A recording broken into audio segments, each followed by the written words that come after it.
विधानसभा चुनाव के नतीजों के बाद से ही उत्तर दिनाजपुर जिले के चोपड़ा की सोनापुर ग्राम पंचायत की प्रधान रूबी खातून के पति और तृणमूल के ताकतवर नेता मोहम्मद सईद नेपाल में छिपे हुए था। पता चला है कि गिरफ्तार तृणमूल नेता पर किडनैपिंग और जमीन हड़पने समेत कई मामलों में शामिल होने का आरोप है। इतने लंबे समय तक नेपाल में छिपे रहने के बाद तृणमूल नेता मोहम्मद सईद को घर लौटती ही पुलिस ने पकड़ लिया। पता चला है कि चोपड़ा पुलिस ने बुधवार को उसी सोनापुर में उनकी घर से गिरफ्तार किया।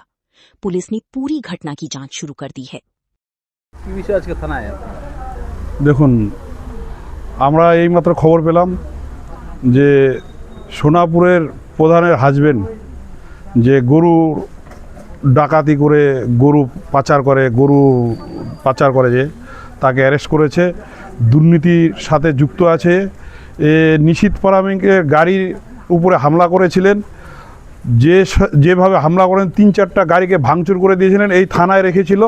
সেই গাড়িগুলো আমি 15 দিন পরে এই থানার আইসিকে দিয়ে পরে সেই গাড়িগুলোকে আমি কুচবিহারে পাঠাই।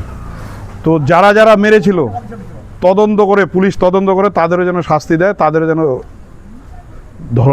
ধরতে পারে, সেই ব্যবস্থা যেন করে। আর যেসব দুর্নীতি করেছে, যাদের কাছে টাকা পয়সা নিয়েছে চোপড়া বিধানসভা থেকে, জমি মাফিয়া বলেন, গরুর দালাল বলেন, যে কোনো দিক থেকে বিভিন্ন লোকের জায়গা বিনা টাকা দিয়ে রেজিস্ট্রি করে নিয়েছে, জোরজবস্তি করে। সেই জায়গাগুলো যেন উদ্ধার হয়। প্রশাসনের কাছে এটাই আবেদন থাকবে, যেন সেই জায়গাগুলো উদ্ধার করে তাদেরকে দেওয়া হয়, সেটাই দাবি রাখবো।